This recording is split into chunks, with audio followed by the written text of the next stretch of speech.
ക്രിസ്തുവിൽ എല്ലാവരെയും വന്ദനം ചൊല്ലുന്നു. ഒരു പ്രാവശ്യം കൂടെ നമുക്ക് ആരാധനയായി കൂടുവാൻ ദൈവം തന്ന അവസരത്തെ ഓർത്ത് ഞാൻ കർത്താവിനെ അതിയായി വാഴ്ത്തി സ്തുതിക്കുന്നു. പ്രത്യേകിച്ച് എല്ലാവരെയും ദൈവം അവിടുത്തെ ആത്മാവിനാൽ അനുഗ്രഹിച്ചുകൊണ്ടിരുന്നു. അവിടുത്തെ തിരുവെഴുത്തുകളാലും ദൈവത്തിൻ്റെ ആത്മാവ് നമ്മെ ശുശ്രൂഷിക്കട്ടെ എന്ന് ആത്മാർത്ഥമായിട്ട് പ്രാർത്ഥിക്കും.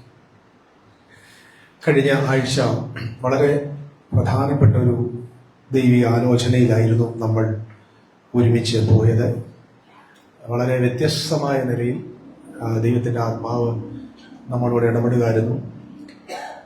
നമുക്ക് പലപ്പോഴും വേദപുസ്തകത്തിൻ്റെ വെളിപ്പാടുകളും വേദപുസ്തകത്തിൻ്റെ അറിവുകളും ദൈവം പറഞ്ഞു തരുന്നത് വചനം കൊണ്ട് വിശദീകരിക്കുമ്പോഴാണ്. അതായത് ഒരു ഭാഗത്തെ വചനം മറ്റൊരു ഭാഗത്തിലെ വചനവുമായി നമുക്കിങ്ങനെ കൂട്ടിമുട്ടിക്കുമ്പോൾ ഒരു ഫ്യൂഷൻ ഉണ്ടാവും. ഒരു ഫ്യൂഷനകത്താണ് ഒരു സ്പാർക്ക് ഉണ്ടാകുന്നത്. വേർഡ് ഓഫ് ഗോഡ് കൊണ്ട് ഫ്യൂഷൻ ഉണ്ടാകുമ്പോൾ ഒരു പ്രകാശം ഉണ്ടാകും. That is A revelation. അറിവുകൾ എപ്പോഴും നമുക്ക് ചീർത്തു പോകുമ്പോൾ വെളിപ്പാടുകൾ നമ്മുടെ മനുഷ്യനെ ബലപ്പെടുത്തിക്കൊണ്ടേയിരിക്കും. നമ്മുടെ ഓരോ ശുശ്രൂഷകളും ഭൗതിക ലോകത്ത് എന്തെങ്കിലും ഒന്ന് നേടാനുള്ള കുതിപ്പിന് വേണ്ടിയുള്ള മീറ്റിങ്ങുകളല്ല. ദൈവം നമ്മെ സൂക്ഷിക്കുന്നു, പരിപാലിക്കുന്നു. എല്ലാം ഒറ്റ റീസണേ ഉള്ളൂ. നമ്മൾ കർത്താവായ യേശു ക്രിസ്തുവിന്റെ മഹത്വത്തെ വെളിപ്പെടുത്തണം. ആമേൻ. ഞാൻ എല്ലായ്പ്പോഴും പറയാറുണ്ട്, അബ്രഹാമിനെ ദൈവം വിളിക്കുന്നു, വഴി നടത്തുന്നു, കനാൻ ദേശത്ത് കൊണ്ടുവരുന്നു. പല പല ജാതികൾ തിങ്ങി പാർക്കുന്ന സ്ഥലത്ത് താനും അപകടങ്ങൾ നിറഞ്ഞ സ്ഥലത്ത് ഒറ്റയ്ക്ക് കുടുംബമായി താമസിക്കുന്നു. അതിനിടയ്ക്ക് പല പ്രതിസന്ധികൾ തന്റെ ജീവിതത്തിൽ സംഭവിക്കുന്നുണ്ട്. ആരോഗ്യം കൊടുക്കുന്നു, ആയുസ് കൊടുത്തേക്കുന്നു.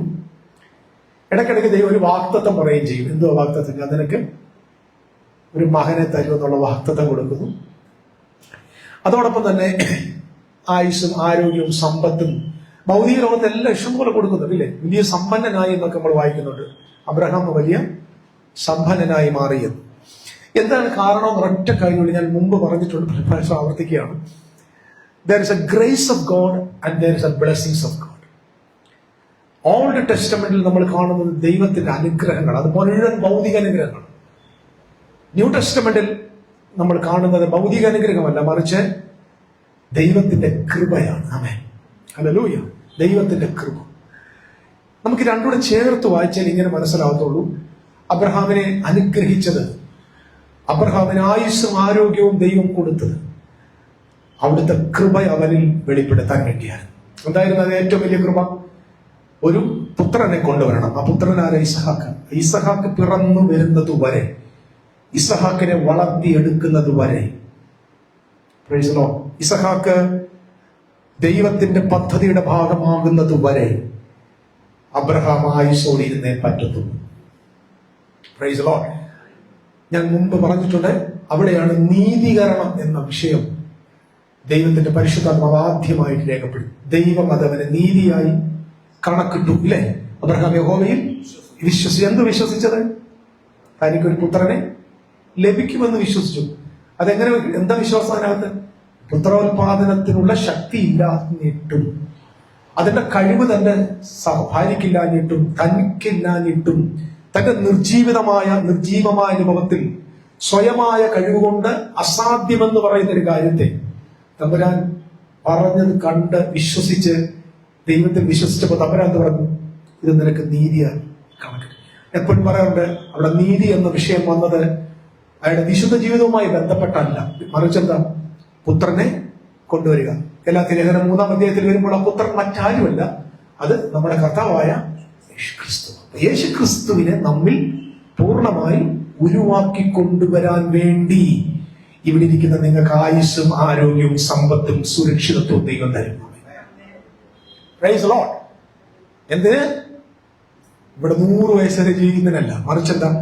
നിന്നിൽ ക്രിസ്തു അതിന്റെ പൂർണ്ണതയിൽ ഉരുവാകുന്നത് വരെ നീ സുരക്ഷിതനായി ജീവിച്ചേ പറ്റത്തുള്ളൂ.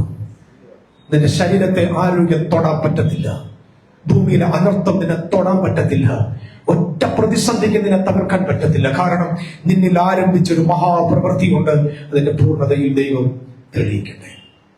നമ്മൾ ഈ ദിവസങ്ങളില് കഴിഞ്ഞ ആഴ്ച പോയത് നമ്മുടെ കർത്താവായ യേശു ക്രിസ്തു എന്ന ഒടുക്കത്തെ ആദാം എങ്ങനെയാണ് ആ ഭരണത്തെ പൂർത്തീകരിച്ചത്, എന്താണ് മിശിഹായുടെ ഭരണം എന്താണ് എന്ന വിഷയമാണ്. അതിന്റെ രണ്ടാമത്തെ ഒരു ഭാഗത്തേക്ക് പെട്ടെന്നൊന്ന് പോകുവാൻ കർത്താവിൽ ആശിക്കും. 1 കൊരിന്ത്യർ ലേഖനം അതിന്റെ 15-ാം അധ്യായം ദയവായിട്ട് എടുക്കുക. 1 കൊരിന്ത്യർ ലേഖനം 15-ാം അധ്യായം. ഞാൻ ഈ പറയുന്നതൊക്കെ ആവശ്യമെങ്കിൽ നിങ്ങൾക്ക് നോട്ട് ചെയ്യുകയും കൂടെ ചെയ്യാം. വളരെ വിശേഷപ്പെട്ട ചില വിഷയങ്ങൾ നമ്മൾ ഇന്ന് ദൈവസന്നിധിയിൽ പങ്കുവയ്ക്കുകയാണ്. 1 കൊരിന്ത്യർ ലേഖനം 15-ാം അധ്യായത്തിന്റെ 45-ാമത്തെ വാക്യം മുതൽ 49 വരെയുള്ള വാക്യങ്ങൾ ഒന്ന് വായിക്കണം. 1 കൊരിന്ത്യർ ലേഖനം 15-ന്റെ 45 മുതലുള്ള വാക്യങ്ങൾ. ഒന്നാം മനുഷ്യനായ ആദാം ജീവനുള്ള ദേഹിയായി തീർന്നു എന്ന് എഴുതിയിരിക്കുന്നുവല്ലോ. ഒടുക്കത്തെ ആദാം ജീവിപ്പിക്കുന്ന ആത്മാവായി. എന്നാൽ ആത്മാവല്ല, പ്രാകൃതമത്രേ ഒന്നാമത്തേത്. ആത്മീകം പിന്നത്തേതിൽ വരുന്നു. ഒന്നാം മനുഷ്യൻ ഭൂമിയിൽ നിന്നും മണ്ണുകൊണ്ടുള്ളവൻ, രണ്ടാം മനുഷ്യൻ സ്വർഗത്തിൽ നിന്നുള്ളവൻ. മണ്ണുകൊണ്ടുള്ളവനെ പോലെ മണ്ണുകൊണ്ടുള്ളവരും സ്വർഗീയനെ പോലെ സ്വർഗീയന്മാരും ആകുന്നു. നാം മണ്ണുകൊണ്ടുള്ളവന്റെ പ്രതിമ ധരിച്ചതുപോലെ സ്വർഗീയന്റെ പ്രതിമയും ധരിക്കും. വിഷയാന്തരാനെ കുറിച്ച് ഒന്നാം ആദാം രണ്ടാം ആദാം എന്ന കാറ്റഗറിയിലോട്ട് കൊണ്ടുവന്ന് യേശുക്രിസ്തു ആരാണ്, യേശുവിലൂടെ എന്താണ് ലഭിച്ചത്, ആദമിലൂടെ എന്താണ് ലഭിച്ചത് എന്ന വിഷയമാണ് നമ്മളിവിടെ മനസ്സിലാക്കി വരുന്നത്. ഞാൻ കഴിഞ്ഞ പ്രാവശ്യം പറഞ്ഞതൊരു 2-3 മിനിറ്റ് എന്ന് പറയാം. ഒന്നാമത്തെ മനുഷ്യനായ ആദം മണ്ണിൽ നിന്ന് വന്നു. അവൻ ജീവനുള്ള ദേഹിയായി തീർന്നു. ഇംഗ്ലീഷിൽ എഴുതിയിരിക്കുന്നത് ലിവിങ് ക്രീച്ചർ. ദേഹി എന്ന് പറഞ്ഞാൽ എന്താ? നമ്മൾ ജീവനുള്ള ദേഹിയായി തീർന്നു എന്ന് പറഞ്ഞാൽ ചിന്തിക്കാനും സ്വയ ഇച്ഛയ്ക്കും ഇമോഷണലി കാര്യങ്ങൾ പറയാനൊക്കെയുള്ള ദൈവാവബോധത്തിലേക്ക് ഇവനായിത്തീർന്നു. നമ്മുടെ ശ്രദ്ധിക്കണം, ആദം ആരായിത്തീർന്നു? ദൈവബോധമുള്ള മനുഷ്യനായി തീർന്നു. ഞാൻ ഇടയ്ക്ക് വെച്ചൊരു കാര്യം പറയാം. ആദമല്ല വേദോത്സവത്തിലെ ആദ്യത്തെ മനുഷ്യൻ. ബൈബിളിൽ എഴുതിയേക്കുന്നുണ്ട് ആദ്യ മനുഷ്യനായ ആദം. ശരിയാ, ദൈവവുമായി ബന്ധപ്പെട്ട ദൈവത്തിന്റെ സ്വഭാവത്തിലേക്ക് ദൈവത്തെ അന്വേഷിക്കുന്ന ആദ്യത്തെ മനുഷ്യനാണ് ആദം. ആദ്യത്തെ സ്പിരിച്വൽ മാൻ. അതുകൊണ്ടാണ് അവന്റെ മേൽ എന്തുകൂടി?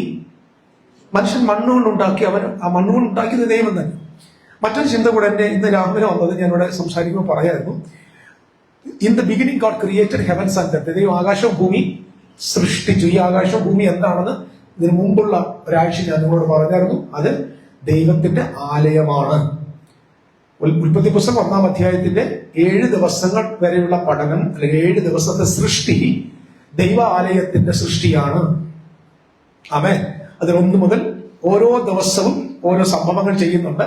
പുതിയതായിട്ടൊന്നും സൃഷ്ടിക്കുന്നില്ല. വെള്ളം അവിടെയുണ്ട്, ഭൂമിയുണ്ട്, സൂര്യനുണ്ട്, എന്തുവാ, സന്ധ്യ വരുന്നുണ്ട്, ഉഷസ് വരുന്നുണ്ട്. ഉഷസ് സന്ധ്യ വരണമെങ്കിൽ എന്ത് വേണം? സൂര്യൻ ഉണ്ടാകണം, ചന്ദ്രൻ ഉണ്ടാകണം, നക്ഷത്രങ്ങളുണ്ട്. ഭൂമിയിൽ നിന്ന് മുളച്ചു വരാൻ പറയുന്ന ഭൂമി പ്രൊഡ്യൂസ് ചെയ്തു, ലാൻഡ് മാറിക്കൊടുത്തു, വെള്ളം മാറിക്കൊടുത്തു. ഇങ്ങനെ ദൈവം ചിലതിനെ ഡിവൈഡ് ചെയ്യുന്നു, വേറെ ചിലതിനെ ക്രമീകരിക്കുന്നു, അന്തരീക്ഷത്തെ ക്രമീകരിക്കുന്നു, ഇറക്കിയ അതായത് വിധാനം ഉണ്ടാകട്ടെ എന്ന് കൽപ്പിക്കുന്നു. ഇങ്ങനെ ധാരാളം വിഷയങ്ങൾ ഉണ്ടാക്കി ഡിവൈഡ് ചെയ്യുന്നു, പേരിടുന്നു, ക്രമീകരിക്കുന്നു, ട്രാൻസ്ഫോം ചെയ്യുന്നു. എന്നിട്ട് ഒടുവിൽ 7 ദിവസം 5-ാം ദിവസം വന്നപ്പോ എന്ത് വന്നു? 5-ാമത്തെ ദിവസം 2 കാര്യം സൃഷ്ടിച്ചു. ഒന്ന്, കരയിൽ വളരുന്ന സകല ഭൂചര ജന്തുക്കൾ, മൃഗങ്ങളെ ഭൂമിയിൽ നിന്നുളവായി വരട്ടെ എന്ന് കൽപ്പിച്ചു. ഇല്ലായ്മ എന്ന് വരട്ടെ എന്നല്ല, ഭൂമിയിൽ നിന്ന് ശ്രദ്ധിച്ചു കേൾക്കണം, ഭൂമിയിൽ നിന്ന് ഉളവായി വരട്ടെ എന്ന് കൽപ്പിച്ചു. അതേ ദിവസം തന്നെ മനുഷ്യനെയും ദൈവം സൃഷ്ടിച്ചു എന്ന് എഴുതിയിരിക്കുന്നു. എന്നാൽ ഇവിടെ മനുഷ്യനെ സൃഷ്ടിച്ചു എന്ന് കൊടുത്തിരിക്കുന്നത് let us make man in our own image and likeness. നമുക്ക് ദൈവത്തിൽ നമ്മുടെ ഛായയിലും സ്വരൂപത്തിലും മനുഷ്യനെ ഉണ്ടാക്കുക. ഈ ഉണ്ടാക്കുക എന്നതിന് കൊടുത്തിരിക്കുന്ന ഹീബ്രു പദം ആസ എന്നാണ്. ആസ എന്ന വാക്കിന്റെ അർത്ഥം ഇല്ലായ്മയിൽ നിന്ന് സൃഷ്ടിക്കുക എന്നല്ല. ആസ എന്ന വാക്കിന്റെ അർത്ഥം ഉള്ളതിനെ മറ്റൊന്നായി രൂപാന്തരപ്പെടുത്തുക എന്നാണ് അർത്ഥം. ശ്രദ്ധിച്ചു കേൾക്കണേ, ഉള്ളതിനെ മറ്റൊന്നിലേക്ക് രൂപാന്തരപ്പെടുത്തുക എന്നാണ് എന്റെ അർത്ഥം. അപ്പം അവിടെ ഓൾറെഡി എന്തുണ്ട്? മനുഷ്യരുടെ സൃഷ്ടി നടന്നു കഴിഞ്ഞു. അത് എത്ര വർഷങ്ങൾക്ക് മുമ്പാണ്, എത്ര നൂറ്റാണ്ടുകൾക്ക് മുമ്പാണ്, എത്ര ലക്ഷം വർഷത്തിന് മുമ്പാണെന്ന് അറിയത്തില്ല. ശാസ്ത്രവുമായിട്ട് മല്ല് പിടിക്കാൻ പോകണ്ട. നമുക്ക് ഒരു കാര്യം ഉറപ്പാക്കാം, ദൈവം സൃഷ്ടിച്ച മനുഷ്യരുടെ നടുവിൽ നിന്ന് ദൈവത്തിന്റെ ഛായയും ദൈവത്തിന്റെ സ്വരൂപവും വെളിപ്പെടുത്തേണ്ടതിന്, അതിനെ വെളിപ്പെടുത്താൻ ദൈവം അവരുടെ നടുവിൽ നിന്ന് ഒരു മനുഷ്യനെ തരും. ആ മനുഷ്യൻ എന്ന വാക്കിന്റെ ഹീബ്രു പദമാണ് ആദം. ആദം എന്നതൊരു പേര് മാത്രമല്ല, ആദം എന്ന് പറയുന്നത് ഒരു ഗ്രൂപ്പ് ഓഫ് പീപ്പിളാണ്. ആദമിലൂടെ പിറന്നു വീഴാൻ പോകുന്ന മനുഷ്യകുല എല്ലാത്തിനും കൂടെ ഒരുമിച്ചിട്ട പേരാണ് Adam. Adam is A group of ഒരു കമ്മ്യൂണിയാണ്, കമ്മ്യൂണൽ നെയിമാണ്. ജീസസ് ക്രൈസ്റ്റ്, യേശു ആര, ക്രിസ്തു ആര? ക്രിസ്തു എന്ന് പറഞ്ഞാൽ ഇന്ന് ക്രിസ്തു എന്ന് പറയുന്നത് തലയാകുന്ന ക്രിസ്തുവും ശരീരമാകുന്ന അവന്റെ വിശുദ്ധ സഭയുമുണ്ട്. ഇപ്പൊ എല്ലാ വിശുദ്ധന്മാരോടും ഒരുമിച്ച് ചേരുന്ന ആ ന്യൂ കവനന്റിലെ ഒടുക്കത്തെ ആദാമിന്റെ പേരാണ് ക്രിസ്തു. അപ്പൊ ഒന്നാമത്തെ ആദം, അതുകൊണ്ടാണ് പറയുന്നത് നാം നമ്മുടെ ഛായ സ്വരൂപത്തിൽ അവരെ ഉണ്ടാക്കുക എന്ന് പറഞ്ഞിട്ട് പറഞ്ഞു അവർ വാഴട്ടെ. എന്നിട്ട് അവർ വാഴട്ടെ, അവൻ വാഴട്ടെ എന്നല്ല, അവർ വാഴട്ടെ. So that's a group of people, a community of people. അപ്പം ഞാൻ ഇന്ന് രാവിലെ എന്റെ മനസ്സിൽ ഒരു പ്രകാശം എങ്ങനെയാണ്, in the beginning God created the heavens and the earth. ഭൂമി പാഴും, ഈ പാഴും ശൂന്യമായിരുന്നുള്ള പദത്തെ ഞാൻ പിന്നൊരിക്കൽ വിശദീകരിച്ചോളാം. അത് ജെറുസലേം ദേവാലയവുമായി ബന്ധപ്പെട്ടതാണ്. അവരുടെ ലാൻഡ് ഇല്ലാതായി പോകുന്ന, അവരുടെ ദേവാലയം മുടിഞ്ഞു പോകുന്ന സാഹചര്യത്തിൽ പറഞ്ഞ നമ്മുടെ ജെറമിയാവിന്റെ പുസ്തകത്തിൽ 4-ാം അധ്യായത്തിൽ 23 വാക്യത്തിൽ അത് വായിക്കാം. ഇപ്പൊ എടുക്കണ്ട, അങ്ങോട്ട് പോയാൽ നമുക്ക് തിരിച്ചു വരാൻ സമയം. പാഴായിരുന്നു, ശൂന്യമായി. ഇത് അവരിക്കുന്ന മുഴുവൻ ലാംഗ്വേജും it is connected with covenant, അതായത് ഉടമ്പടിയുമായി ബന്ധപ്പെട്ടതാണ്. ആദ്യം നിങ്ങളുടെ മനസ്സിൽ പറഞ്ഞാൽ ഇത് സൃഷ്ടിയുടെ പുസ്തകം അല്ല. കാരണം എന്താ? എന്തുകൊണ്ട് സൃഷ്ടിയുടെ അല്ല? 3-ാമത്തെ ദിവസം എന്ത് ചെയ്യുന്നു? കര ഉണ്ടാകട്ടെ എന്ന് പറഞ്ഞാൽ കരയിൽ നിന്ന് സകല സസ്യങ്ങളും മുളച്ചു വരട്ടെ എന്ന് കൽപ്പിക്കുന്നു. എന്നിട്ട് 4-ാമത്തെ ദിവസം എന്ത് ചെയ്യുന്നു? സൂര്യനെ, ചന്ദ്രനെ, നക്ഷത്രത്തെ ഉണ്ടാക്കുന്നു. ഇവിടുത്തെ നിരീശ്വരവാദികളും അഗ്നോസ്റ്റിക് വാദികളും എല്ലാവരുടെ ഈ പുസ്തകം എടുത്ത് വെച്ചിട്ട് ഒരു പ്രായമുള്ള ഒരു മനുഷ്യൻ, ഒരു യുക്തിവാദി ഇങ്ങനെ ഞാൻ പ്രസംഗിക്കുന്ന കേട്ടത്, ഈ ലോകത്ത് എഴുതപ്പെട്ട മതഗ്രന്ഥങ്ങളിൽ ഏറ്റവും വൃത്തികെട്ട പുസ്തകം ബൈബിളാണ്. അങ്ങനെ പറഞ്ഞത്. ആ വാക്ക് ഉപയോഗിച്ചിട്ട് എന്നോട് ക്ഷമിക്കണം കർത്താവ്. ഏറ്റവും വൃത്തികെട്ട പുസ്തകം ഇതാണ്. 3-ാം ദിവസം മരത്തെ സൃഷ്ടിച്ചിട്ട് 4-ാം ദിവസത്തെ സൂര്യനെ സൃഷ്ടിക്കുന്ന വിവരദോഷിയായ ഒരു ദൈവമാണ് ബൈബിളിലെ ദൈവം. ഇതിന്റെ കാരണക്കാരൻ ദൈവമല്ല, ഇതിന്റെ കാരണക്കാരൻ മോശയുമല്ല, ഇതിന്റെ കാരണക്കാരൻ വേദവസ്ത്രം നന്നായി പഠിക്കാത്ത ഉപദേശിയുമാണ്. അതിന് ദൈവത്തിന് കുഴപ്പമൊന്നുമില്ല. ദൈവം ഇത് എഴുതിയത് എന്തിനാണെന്ന് മനസ്സിലാകാതെ നമുക്ക് തോന്നിയതുപോലെ 21 നൂറ്റാണ്ടുകൾക്ക് ശേഷം ഇന്നത്തെ അറിവ് വെച്ച് ഇന്ന് ഭൂമിയിൽ നിന്ന് കണ്ടാൽ നമ്മുടെ ചിന്ത എന്തോ? ഇന്ന് ഭൂമി എന്ന് പറഞ്ഞാൽ ഗ്ലോബാണ്, ഇല്ലേ? ഇങ്ങറ്റം മുതൽ കാലിഫോർണിയ മുതൽ ന്യൂസിലാൻഡ് വരെയുള്ള സ്പ്രെഡ് ചെയ്ത് കിടക്കുന്ന ഇഷ്ടംപോലെ സമുദ്രങ്ങളൊക്കെ ഉള്ള ഒരു ഗോൾ. അന്നത്തെ കാലത്തെ ലാൻഡ് എന്ന് പറഞ്ഞാൽ എന്താ? അവരുടെ ലാൻഡ്. നമ്മൾ പറയത്തില്ല ഞാനൊരു ഭൂമി വാങ്ങി എന്ന് പറയും. അതിന്റെ അർത്ഥം എന്തോ?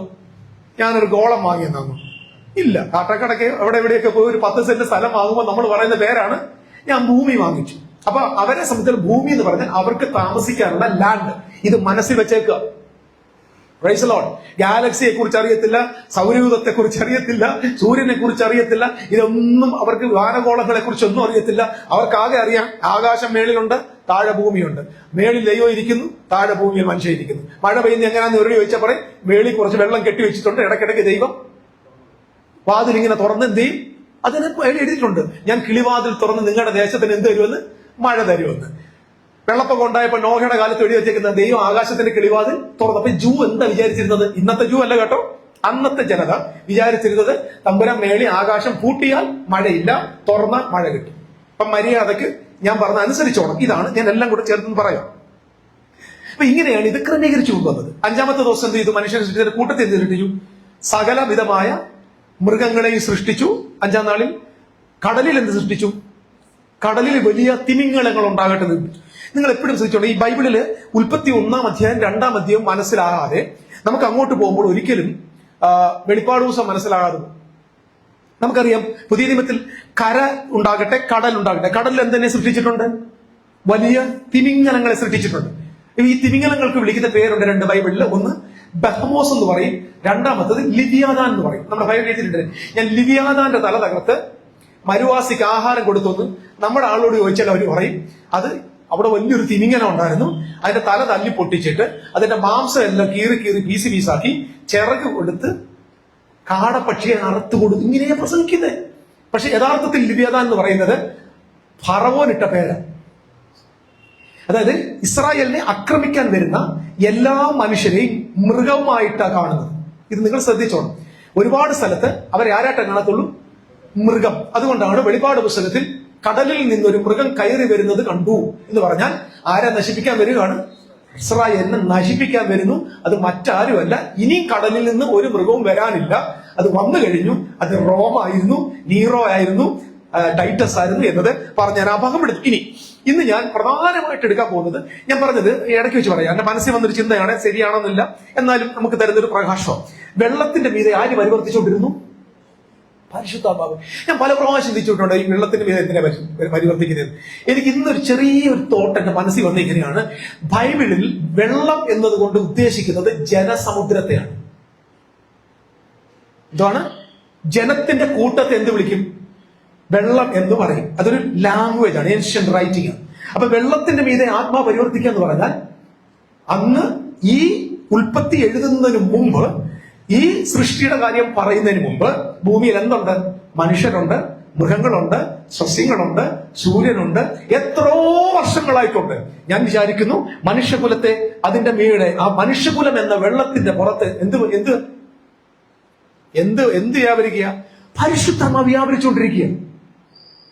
ഈ പരിശുദ്ധാത്മ വ്യാപരിച്ചു. ഞാൻ എപ്പോഴും പറഞ്ഞിട്ടുണ്ട്, സുവിശേഷം നമ്മൾ കേട്ടപ്പോ, സുവിശേഷം പ്രസംഗിച്ചുകൊണ്ടിരുന്നപ്പോ നമ്മുടെ മേൽ എന്ത് വ്യാപരിച്ചു? പരിശുദ്ധ റൂഹ വ്യാപരിച്ചപ്പെടല്ലേ നമുക്ക് കുറ്റബോധം തോന്നിയത്, നമുക്ക് ജീവൻ പ്രാപിക്കണമെന്ന് തോന്നിയത്, നമുക്ക് മാനസാന്തരം തോന്നിയത്. അങ്ങനെയെങ്കിൽ ഞാൻ വിചാരിക്കുന്നു ആഴത്തിൽ ഇരുളുള്ളവൻ, സ്തോത്രം, അവിടെ എന്ത് ഇരിക്കുന്നു? ആഴത്തിന്റെ മീതെ ഏതായിരിക്കും? ഏതാഴമായിരിക്കും? അപ്പൊ വെളിച്ചം ഉണ്ടാകട്ടെ എന്ന് ദൈവം കൽപ്പിച്ചു. എവിടുന്ന് വെളിച്ചം വന്നു? എവിടുന്ന് വെളിച്ചം വന്നു? എന്തോ വെളിച്ചം? യോഹന്നാനോട് ചോദിച്ചപ്പോൾ യോഹന്നാൻ പറയും, ആദ്യ വചനം ഉണ്ടായിരുന്നു, വചനം ദൈവത്തോട് കൂടെയായിരുന്നു, വചനം ദൈവമായിരുന്നു, അവൻ മുഖാന്തരം സകലതുമുള്ളതായി ഉളവായതു അവനെ കൂടാതെ ഉളവായതിൽ അവനിൽ എന്തുണ്ടായിരുന്നു? ജീവൻ ഉണ്ടായിരുന്നു. ജീവൻ മനുഷ്യരുടെ വെളിച്ചമായിരുന്നു. അപ്പൊ ആരാ ആദ്യമായിട്ട് അവിടെ ഇൻട്രൊഡ്യൂസ് ചെയ്ത വെളിച്ചം? Christ. Let there be light. അതിവിടെ ഞാൻ അതിന്റെ ഇംഗ്ലീഷിൽ ഇങ്ങനെ യഹി എന്ന വേർഡിന് കൊടുത്തിരിക്കുന്നത് ഹയ എന്ന വാക്കിൽ നിന്നുള്ളതായിട്ട് യഹി എന്ന വേർഡിന് കൊടുത്തത് വിഷ്. അതായത് ദൈവം ഹൃദയത്തിനകത്ത് ആഗ്രഹിച്ചു വെളിച്ചം വരട്ടെ, വെളിച്ചത്തിന് വരാം, പെർമിഷൻ കൊടുക്കും. അപ്പൊ Father God, Son of God and the Holy Spirit is there to create a covenant people in the name of Jesus. ദൈവത്തോട് ഉടമ്പടി ചെയ്ത് ദൈവത്തിന് വസിപ്പാൻ, ദൈവത്തിന്റെ മക്കളായി, ദൈവത്തിന്റെ പുരോഹിതന്മാരായി, ദൈവത്തിന്റെ പ്രവാചകന്മാരായി ഒരു ജനതയെ തിരഞ്ഞെടുക്കുമ്പോൾ പിതാവായ ദൈവവും പുത്രനായ ക്രിസ്തു എന്ന വെളിച്ചവും പരിശുദ്ധ റൂഹായും അതിന്റെ മീതെ പരിവർത്തിച്ചുകൊണ്ടിരിക്കുക. ഈ പരിവർത്തിച്ചുകൊണ്ടിരുന്നതിന്റെ നടുവിൽ ദൈവം പറഞ്ഞ്, I am going to choose a person. അവന്റെ പേര് ആദം. അവനെ എന്തിനാ തെരഞ്ഞെടുത്തത്? നമ്മുടെ ഛായയും സ്വരൂപവും വെളിപ്പെടുത്തേണ്ടതിനായി, അപ്പോയിന്റ് ചെയ്യേണ്ടതിനായി, ഓർഡൈൻ ചെയ്യേണ്ടതിനായി നമുക്ക് മനുഷ്യനെ തെരഞ്ഞെടുക്കും. ലെറ്റ് us make man എന്ന വാക്കിന് കൊടുത്തിരിക്കുന്ന ആ വാക്കിന്റെ ട്രൂ മീനിങ്, നമുക്ക് മനുഷ്യനെ ഓർഡൈൻ ചെയ്യാം. ഈ പറഞ്ഞ ഉണ്ടാക്കാന്നല്ല, ഓർഡൈൻ ചെയ്യാം. എന്തിനാ ഒരു ഓർഡൈൻ ചെയ്യുന്നത്? പ്രധാനപ്പെട്ട ഒരു കാര്യത്തിലേക്ക് നമ്മൾ പോവുക. ഇനി ദയവായിട്ടൊന്ന് വരണം. ഞാൻ പറഞ്ഞു, ഒന്നാമത്തെ ആദം ആദമാണ്, രണ്ടാമത്തെ ആദം ക്രിസ്തുവാണ്. ക്രിസ്തുവാണ് ഒടുക്കത്തെ ആദം. അപ്പൊ ക്രിസ്തുവിന് ശേഷം ആരില്ല? ദയവായിട്ട് ശ്രദ്ധിക്കണേ, ക്രിസ്തുവിന് ശേഷം ആദമില്ല. അപ്പൊ ആദമില്ലെങ്കിൽ പാമ്പില്ല, പഴമില്ല, പഴുതാരയില്ല. സ്തോത്രം. പാമ്പില്ല. ഏത് പാമ്പ്? അവിടുത്തെ പഴയ പാമ്പ്. മരണമുണ്ടോ? ആ മരണം ആരാ കൊണ്ടുവന്നത്? Covenantal death. ആദം തിന്നുന്ന നാളിൽ മരിച്ചോ? ശ്രദ്ധിക്കും, മരിച്ചു. തിന്നുന്ന നാളിൽ മരിച്ചു. അതിന് തെളിവെന്താ? തോട്ടത്തിൽ നിന്ന് പുറത്താക്കി. അപ്പൊ തോട്ടത്തിൽ നിന്ന് പുറത്തു പോകുന്നതിന്റെ പേരാ മരണം. Praise the Lord. നമ്മളെ വീട്ടിൽ നിന്ന് മൂക്കി പഞ്ഞി വെച്ച് കൊണ്ടുപോകുന്നതിനെ മരണം എന്ന് പറയുന്നത്. നമ്മൾ മരണം എന്തെന്ന് പഠിക്കാത്തതുകൊണ്ടാണ് ഇവിടെ കിടന്ന് പുതിയ നിമിത്തിൽ കിടന്ന് പ്രശ്നം ഉണ്ടാകുന്നത്. അപ്പൊ മരണം, യഥാർത്ഥത്തിൽ മരണം എന്താ? ദൈവത്തിന്റെ വാസസ്ഥലത്ത് നിന്ന് അവനെ ഔട്ടാക്കി. അവൻ ഔട്ടാക്കി കഴിഞ്ഞപ്പോൾ പറഞ്ഞു, നീ കാര്യം ചെയ്യ, നീ മുഖത്തെ വിയർപ്പോടെ ഉപജീവനം കഴിക്കുമെന്ന് പറഞ്ഞിട്ട് കഷ്ടപ്പെടാൻ പറ്റും. അത് വിട്ടേര്. അത് നീ മുഖത്തെ വിയർപ്പൊക്കെ എന്താണെന്ന് നമുക്ക് പിന്നെ പഠിക്കാം. എല്ലാം പഠിച്ചേ പറ്റത്തുള്ളൂ. കാരണം നമ്മളെ പഠിപ്പിച്ചതെല്ലാം ഉൾട്ടയാണ്. സ്തോത്രം. അതുകൊണ്ട് യാഥാർത്ഥ്യങ്ങൾ മനസ്സിലാക്കാൻ ശ്രമിക്കുക. ഇനി യേശുക്രിസ്തു ഈ ഭരണത്തെ എപ്പോ ഏറ്റെടുത്തു? ശ്രദ്ധിക്കണേ, കഴിഞ്ഞ ആഴ്ച ഒന്നുകൂടെ പറയും. ഈ ഭരണത്തെ എപ്പോ ഏറ്റെടുത്തു? കുരിശിൽ വെച്ച് എന്ത് ചെയ്തു? വാഴ്ചകൾക്കും അധികാരങ്ങൾക്കും ആയുധവർഗം വെച്ചു. ആരാണ് ഈ വാഴ്ചയും അധികാരം? ന്യായപ്രമാണത്തെ നോക്കി നടത്തുന്ന പുരോഹിതന്മാരുടെ കയ്യിൽ നിന്നും, പൗരോഹിത്യത്തിന്റെ കയ്യിൽ നിന്നും, ശാസ്ത്രിമാരുടെ കയ്യിൽ നിന്നും എന്ത് പിടിച്ചു വാങ്ങിച്ചു? ഈ ആയുധവർഗം വെപ്പിച്ച് കുരിശിൽ അവരുടെ മേൽ ജയോത്സവം കൊണ്ടാടി. മനുഷ്യർക്ക് വിരോധമായി എഴുതിയിരുന്ന കയ്യെഴുത്തിനെ നടുവിൽ നിന്ന് നീക്കി തറച്ചു കളഞ്ഞു. എങ്ങനെയാണത് ജയം മാറിയത്? അവർക്ക് കൊല്ലാനേ പറ്റിയുള്ളൂ. പക്ഷെ യേശു ക്രിസ്തു മൂന്നാം നാളിൽ ഉയർത്തെഴുന്നേറ്റ്, അതായത് യേശു മരണത്തെ ജയിച്ച് ഉയർത്തെഴുന്നേറ്റ നിമിഷം വാഴ്ചകളും അധികാരങ്ങളും പരാജയപ്പെട്ടുപോയി. അതുകൊണ്ടാണ് ഉയർത്തെഴുന്നേറ്റ കർത്താവ് അപ്പോസ്തലന്മാരുടെ അടുക്കൽ വന്നിട്ട് പറഞ്ഞൊരു വാചകമുണ്ട്: സ്വർഗത്തിലും ഭൂമിയിലും സകല അധികാരവും എനിക്ക് ലഭിച്ചിരിക്കുന്നു. ഏതാണ് സ്വർഗത്തിലും ഭൂമിയിലും അധികാരം? കഴിഞ്ഞ ആഴ്ച പറഞ്ഞു. നമുക്ക് മേളത്തധികാരം അങ്ങനല്ല. സ്വർഗവും ഭൂമിയും എന്ന് പറഞ്ഞാൽ, ആകാശവും ഭൂമി എന്ന് പറഞ്ഞാൽ എന്താ? ഇസ്രായേൽ മക്കൾ, യഹൂദന്റെ പ്രമാണം, ഉടമ്പടി, ഇത് മനസ്സിലാക്കണം. ആകാശവും ഭൂമി ഒഴിഞ്ഞു പോകുമെന്ന് പറഞ്ഞാൽ ഈ ഭൂമി കത്തിപ്പോകുന്നല്ല. ആകാശം ഭൂമി ഒഴിഞ്ഞു പോകുന്ന പറഞ്ഞാൽ ഓൾഡ് കവനന്റ് സിസ്റ്റവും ഓൾഡ് കവനന്റ് ദേവാലയവും എല്ലാം നീങ്ങിപ്പോകുന്ന അർത്ഥം. സംശയമുണ്ടോ? ഉണ്ടെങ്കിൽ ഒരു വാക്യം എടുക്കുക. എന്തായാലും ഇങ്ങനെ നോക്കുമല്ലേ. ആവർത്തന പുസ്തകം 31 അധ്യായത്തിന്റെ അവസാനത്തെ വാക്യം, 32 അധ്യായത്തിന്റെ 1 വാക്യം കേൾക്ക്. ആവർത്തന പുസ്തകം 32 1 വാക്യം, 31 അവസാന വാക്യം, 32 1 വാക്യം. എന്റെ മരണശേഷം നിങ്ങൾ വഷളത്വം പ്രവർത്തിക്കുമെന്നും ഞാൻ നിങ്ങളോട് ആജ്ഞാപിച്ചിട്ടുള്ള വഴി വിട്ട് മാറിക്കളയുമെന്നും എനിക്കറിയാം. അങ്ങനെ നിങ്ങൾ യഹോവയ്ക്ക് അനിഷ്ടമായുള്ളത് ചെയ്ത് നിങ്ങളുടെ പ്രവർത്തികളാൽ അവനെ കോപിപ്പിക്കുന്നത് കൊണ്ട് ഭാവികാലത്ത് നിങ്ങൾക്ക് അനർത്ഥം ഭവിക്കും. അങ്ങനെ മോശെ ഇസ്രായേലിന്റെ സർവ്വസഭയെയും ഈ പാട്ടിന്റെ വചനങ്ങളെയും ചൊല്ലിക്കേൾപ്പിച്ചു. മതി. ഇസ്രായേലിന്റെ സർവ്വസഭയെയും ശ്രദ്ധിച്ചു കേൾക്കണം. നമ്മൾ ബുദ്ധി വേണം, സ്കൂളിൽ പഠിച്ച ബുദ്ധി മാത്രം മതി. ഇസ്രായേലിന്റെ സർവ്വസഭയെയും ഈ പാട്ട് ചൊല്ലിക്കേൽപ്പിച്ചു. ഇംഗ്ലീഷിൽ പറഞ്ഞേക്കുന്നത് he spoke that song into the ears of Israel assembly of Israel. ഇസ്രായേലിന്റെ സഭയോട് എന്ത് പറഞ്ഞു? ഈ പാട്ട് ചൊല്ലിക്കൊടുത്തു. എന്തോ ചൊല്ലിക്കൊടുത്ത പാട്ട്? 32 എന്താണ്? ആകാശമേ ചെവി തരിക, ഞാൻ സംസാരിക്കും. ഭൂമി എന്റെ വായിൻ വാക്കുകളെ കേൾക്കട്ടെ. അല്ല, മതി. ഇത് ആരോടാ സംസാരിക്കുന്നത്? ഇസ്രായേലോട്. ആകാശത്തോടും ഭൂമിയോടാണോ? അപ്പം ഈ പാട്ട് ചൊല്ലിക്കൊടുത്തത് ഇസ്രായേലിന് അസംബ്ലിയോടാണ്. എന്നിട്ട് അസംബ്ലിയോട് സംസാരിച്ചപ്പോൾ എങ്ങനെ പറഞ്ഞു? ആകാശമേ ചെവി തരിക, ഭൂമിയെ എന്റെ വാക്ക് കേൾക്കുക. അപ്പൊ ആകാശവും ഭൂമി എന്ന് പറഞ്ഞാൽ എന്റെ പ്രിയപ്പെട്ട സഹോദരങ്ങളെ, അത് ഇസ്രായേലിനെ കുറിച്ചാണ്, അവരുടെ സിസ്റ്റത്തെ കുറിച്ചാണ്, അവരുടെ ഉടമ്പടിയെ കുറിച്ചാണ്. ഓക്കെ.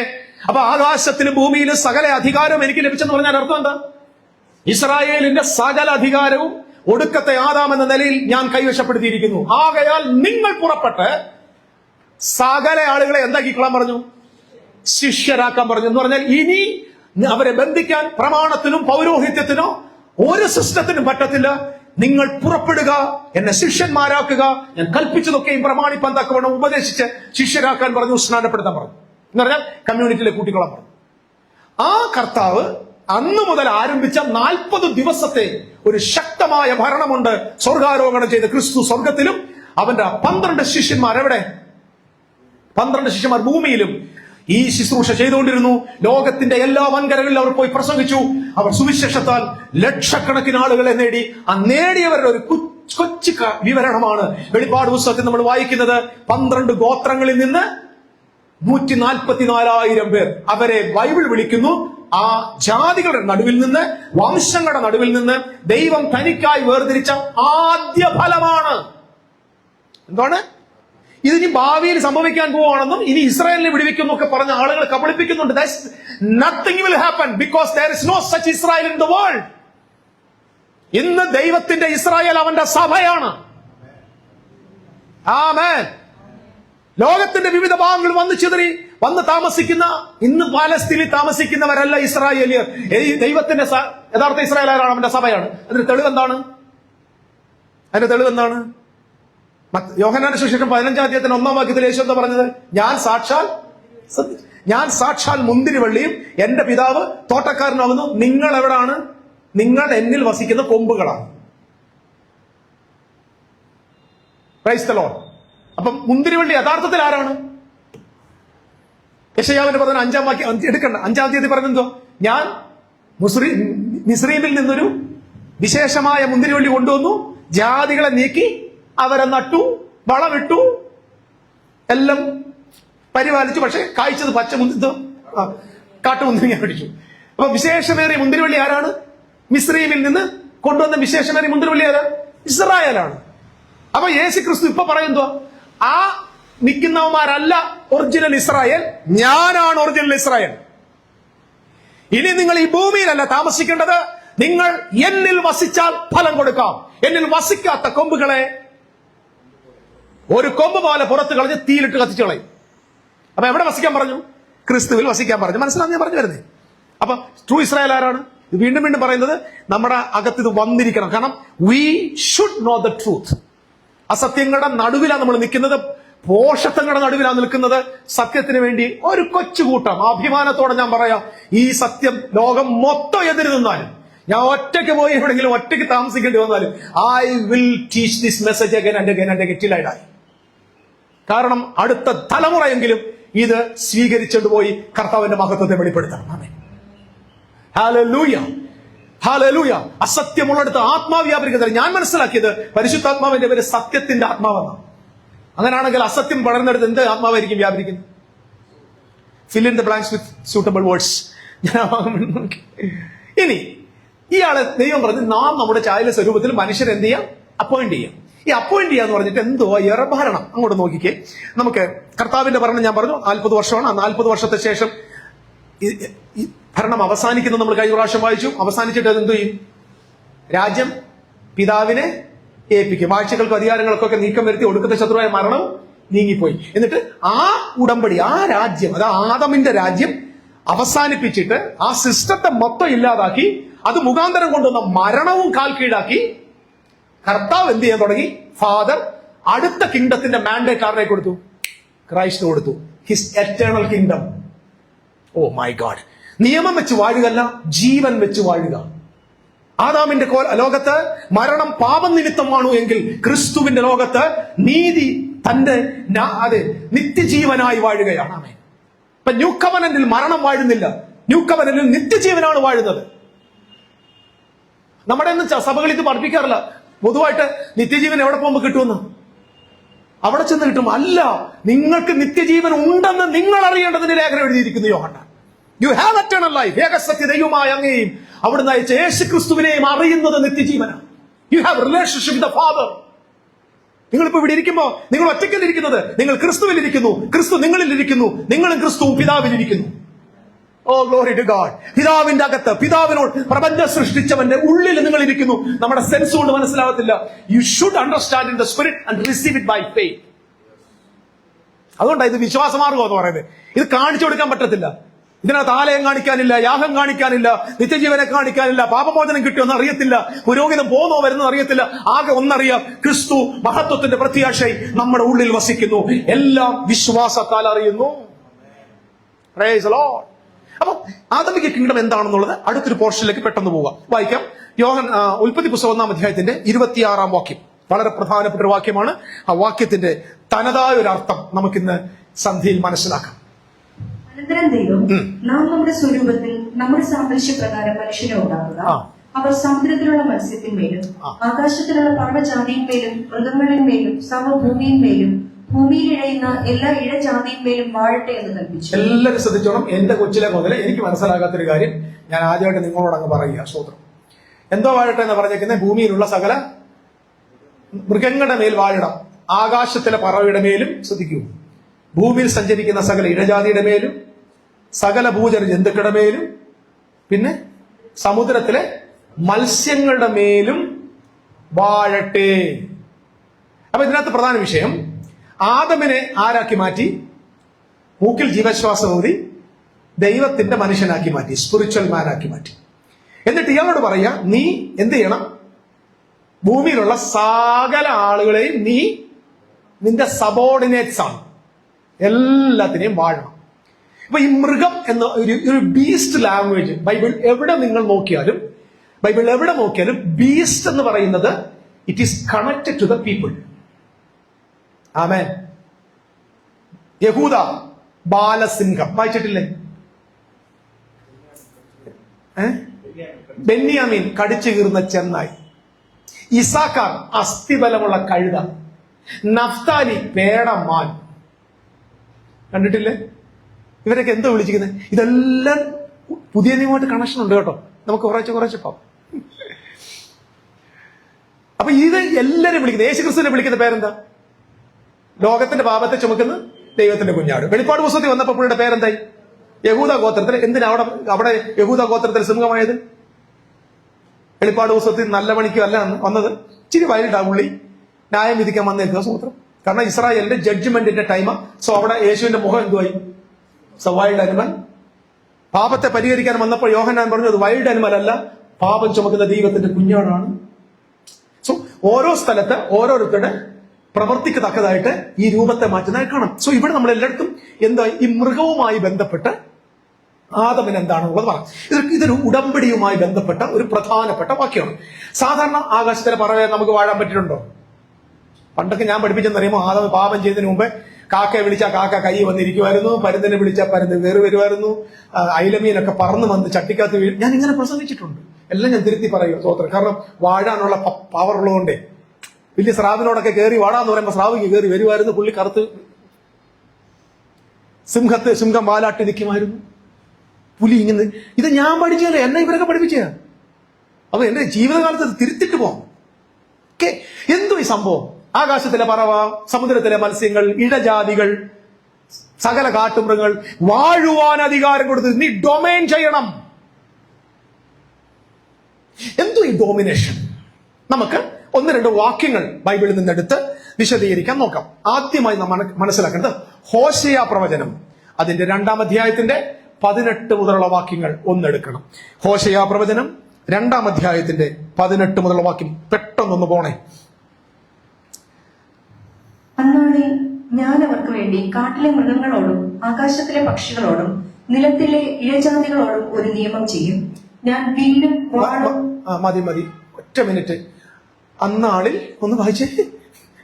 അന്നാളിൽ ഞാൻ അവർക്ക് വേണ്ടി കാട്ടിലെ മൃഗങ്ങളോടും ആകാശത്തിലെ പക്ഷികളോടും നിലത്തിലെ ഇഴജാതികളോടും ഒരു നിയമം ചെയ്യും. എപ്പോ?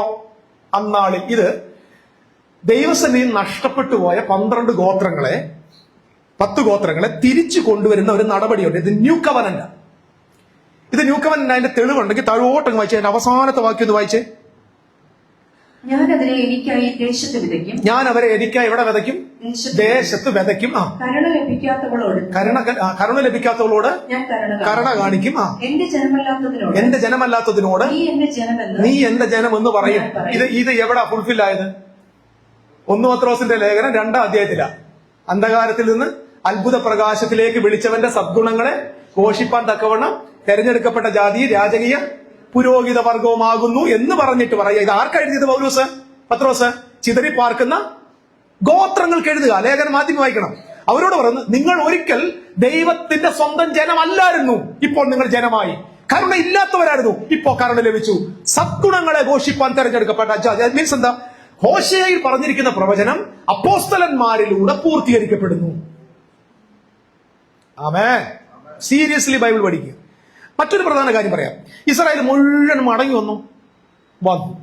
നമ്മുടെ ആളുകൾ ഇന്നും അവരെ മടക്കി വരുത്തിയിട്ടില്ല, അവരെ ഓടിച്ചു വരുത്തുക. ഇപ്പം ആ ക്രിസ്തു ഭൂമിയിൽ വരുന്നതിന് മുമ്പ് തന്നെ 12 ഗോത്രങ്ങളും എവിടെയുണ്ട്? ഇസ്രായേലിൽ വന്നിട്ടുണ്ട്. എങ്ങനെ വന്നു? 10 ഗോത്രത്തെ അസീറിയ കൊണ്ടുപോയി. ശ്രദ്ധിക്കണം, പെട്ടെന്ന് പറയാം. 10 ഗോത്രത്തെ അസീറിയ കൊണ്ടുപോയി. അസീറിയ ആര് കീഴടക്കി? ബാബിലോൺ കീഴടക്കി. ബാബിലോൺ കീഴടക്കിയപ്പോൾ ഈ 10 ഗോത്രങ്ങളും ഈ യഹൂദ ഗോത്രം എല്ലാം കൂടെ ആരുടെ അധികാരത്തിലാണ്? ബാബിലോണിന്റെ കീഴില. ബാബിലോണിന്റെ ഒരു രാത്രി മേദ്യ പേർഷ്യ കീഴടക്കി. മേദ്യ പേർഷ്യ കീഴടക്കിയപ്പം അവർ നേരെ എങ്ങോട്ട് പോയി? ഈ മേദ്യ പേർഷ്യയുടെ കീഴിലായി പോയി. ഈ 12 ഗോത്രങ്ങൾ ചേർത്തിയവരല്ല, അല്ലേ? അതാണ് നമ്മൾ എസ്തറിന്റെ പുസ്തകത്തിൽ വായിക്കുന്നത്, ദാനിയേലിന്റെ പുസ്തകത്തിൽ വായിക്കുന്നത്. ഓക്കെ. അത് കഴിഞ്ഞിട്ട് നേരെ ആര് കീഴടക്കി? നമ്മുടെ പുള്ളിപ്പുലി, ലിയോപാഡ്, എന്താ ലെപ്പാഡില്ലേ, എന്തോ പറയുന്നത്, പുള്ളിപ്പുലി. ഗ്രീക്കുകാര് കീഴടക്കി. ഇവർ മുഴുവൻ ആരുടെ? അലക്സാണ്ടർ കീഴടക്കി. വീണ്ടും അവർ ആരുടെ കൂട്ടത്തിലായി? കീഴിലായി. അതിനുശേഷമാണ് ദൈവം, അതിനുമുമ്പ് തന്നെ ഇത് കീഴടക്കുന്നതിന് തൊട്ട് മുമ്പ് തന്നെ റോം, അല്ലാതെ മേദ്യ പേർഷ്യയുടെ രാജാവായ ദാരിയാവേശ് എന്തോ പറഞ്ഞു? നിങ്ങൾക്ക് എല്ലാവർക്കും എവിടെ പോകാന്ന് പറഞ്ഞു? ദൈവം മനസ്സുണർത്തിച്ച് എസ്രായുടെ നേതൃത്വത്തിൽ ഇവിടെ വന്നു. യെരൂശലേമിൽ. ആ വരുന്ന കൂട്ടത്തിൽ ആരൊക്കെ ഉണ്ട്? മിക്കവാറും ഈ 12 ഗോത്രങ്ങളും ഉണ്ട്. പിന്നെ ആ യാത്ര സുലഭമായിരുന്നു. പിന്നെ മക്കാബിയർ രംഗത്ത് വന്നു. അവർ 100 വർഷത്തോളം ഭരിച്ചു. ലോകത്തിന് വിവിധ ഭാഗങ്ങളിൽ കംബാക്ക്. ഇപ്പൊ ക്രൈസ്റ്റ് വരുന്നതിന് മുമ്പ് 12 ഗോത്രങ്ങൾ എവിടെ ഉണ്ട്? തെളിവ്, യേശുവിനെ അമ്മ എടുത്തുകൊണ്ട് നടന്ന ഒരു അന്ന ഏത് ഗോത്രക്കാരിയാണ്? ആശേർ ഗോത്രക്കാരിയാണ്. കിട്ടിയ ഈ ആശേർ ഗോത്രം എവിടെ നിന്ന് വന്നു? പോയവരെ തിരിച്ച് വന്നിട്ടുണ്ട്. ഹല്ലേലൂയ. ആശയം മനസ്സിലാകുന്നുണ്ടോ? എന്ത് ചെയ്യാൻ പോവാ ദൈവം? ഇവരെല്ലാം വെച്ചുകൊണ്ട് ഒരു ഭരണം നടത്താൻ പോവാ, ഒരു ഉടമ്പടി ചെയ്യാൻ പോവാ. അപ്പം ഈ ജനതയോട് പറയാണ്, അന്നാളിൽ ഞാൻ സകല കാട്ടിലെ മൃഗങ്ങളോടും ഇവിടെ അവിടെ കാട്ടുമൃഗത്തെ ആകാശത്തിലെ പക്ഷികളോടും ഇത് ഈ നിയമത്തിന്റെ പേരാണ് പുതുനിയമം. പുതുനിയമത്തിൽ ആരെല്ലാം ഉണ്ട്? കാട്ടിലെ മൃഗമുണ്ട്, ആകാശത്തിലെ പറവകളും ഉണ്ട്, ഇഴജാതികളും ഉണ്ട്, പാമ്പും പഴുതാരം എല്ലാം ഉണ്ട്, കൂട്ടത്തിൽ നിങ്ങളും ഉണ്ട്. അപ്പൊ നിങ്ങളോട് കൂടെ ഞാൻ എന്ത് ചെയ്യാൻ പോവാ? ഒരു പുത്തൻ ഉടമ്പടി ചെയ്യും.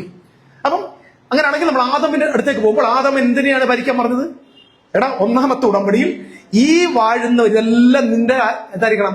സബോർഡിനേറ്റ്സ് ആയിരിക്കണം, സബ്സർവിയന്റ് ആയിരിക്കണം. എന്ന് പറഞ്ഞാൽ നിങ്ങളായിരിക്കണം ഫസ്റ്റ് സിറ്റിസൺസ്, അവർ സെക്കൻഡ് സിറ്റിസൺ ആണ്. ബൈബിൾ ഇത് നമുക്കിപ്പോഴാണ് പിടികിട്ട്. ഇത് 10,600 വർഷത്തിന് മുമ്പ് ഇവിടുത്തെ മുസ്ലിം കാണാതെ പഠിച്ചിട്ട് അവന്മാരെന്ത് ചെയ്യുന്ന അറിയുമോ? ഏതെങ്കിലും രാജ്യത്ത് ചെന്നാൽ അവര് ഫസ്റ്റ് സിറ്റിസൺ, നമ്മൾ പിന്നെന്തായി? ജസിയ കൊടുക്കേണ്ട സെക്കൻഡ് സിറ്റിസൺ. ഇത് എവിടെ നിന്നാടാ ചക്കരെ കോപ്പി അടിച്ച? ഞങ്ങളുടെ പൊത്തവത്തി നാടാ. ഞങ്ങളുടെ ഊതച്ചമാർക്ക് പണിയില്ല, അവന്മാർ പഠിക്കത്തില്ല. അതുകൊണ്ട് ഏതോ മേത്തം പഠിച്ചു തോത്തം. എന്നിട്ട് അവൻ എല്ലാവരും രാജാവായിട്ടിരിക്കുക. നമ്മളോ ക്ലിങ്ങി. ഇപ്പൊ കേരളം മൊത്തം ഇപ്പൊ ക്ലിഞ്ഞു. ചർച്ച എവിടെ പോവാ? ചർച്ച കാന്തം വരുന്ന പറക്കാതിരിക്കുന്നു. അവിടെ നല്ലവൻ ബിസിനസ് ഉണ്ടാക്കി നാട് പിടിക്കാൻ നടക്കുന്നു.